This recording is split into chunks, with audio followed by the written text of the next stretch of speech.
பண்ணி வச்சுக்கோங்க. பொதுவே ரோஸ்மெரி செடிகள் ரொம்ப சென்சிட்டிவான ஒரு பிளான்ட்டு. இதை வந்து நர்சரியில் வித் பாட்டோடவே நீங்கள் வாங்கிட்டு வரணும். இல்லை கட்டிங்ஸை சேல் பண்ணுறாங்க அப்படின்னா அந்த இடத்துல வாங்கிக்கலாம். இதை பேர் ரூட் பண்ணி வாங்குறவங்களுக்கு கண்டிப்பாக 100% 99 இல்லைங்க, 100% பேர் ரூட் பண்ணி வாங்கினீங்க அப்படின்னா செத்து போயிடும். ஓகேங்களா? கட்டிங்ஸ்லேருந்து ரெடி பண்ணி கொடுக்குறாங்க அப்படின்னா வரும். நல்லா வளர்ந்த செடிகளை பிடுங்கி கொடுப்பாங்க நிறைய நர்சரியில், கண்டிப்பாக வேஸ்ட்டாக போய்விடும். அண்டு ஃபுல் செம்மண் கலவையில் நடவு செய்யுங்க. கோகோ பீட்டில் எதுவும் மிக்ஸ் பண்ணாமல் அந்த கலவையில் நடவு செஞ்சால் மட்டுமே உங்கள் செடிகள் நல்லா இருக்கும். 2 நாளைக்கு ஒரு முறை தண்ணி ஊற்றுங்க. ரெகுலர் வாட்டரிங் கொடுக்கக்கூடாது. ரெகுலர் வாட்டரிங் கொடுத்தீங்கன்னா செடி மந்தமாக்கிட்டு அப்படியே ரூட்லாம் கருகி போயிடும், சளிக்கு போன மாதிரி ஆகிடும். ரொம்ப தண்ணி விடாமல் விட்டுடக்கூடாது. ஓகேங்களா?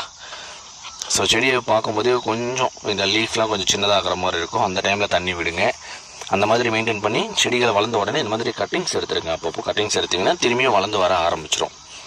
நிறைய பேர் கேட்டுகிட்டு இருந்த ஒரு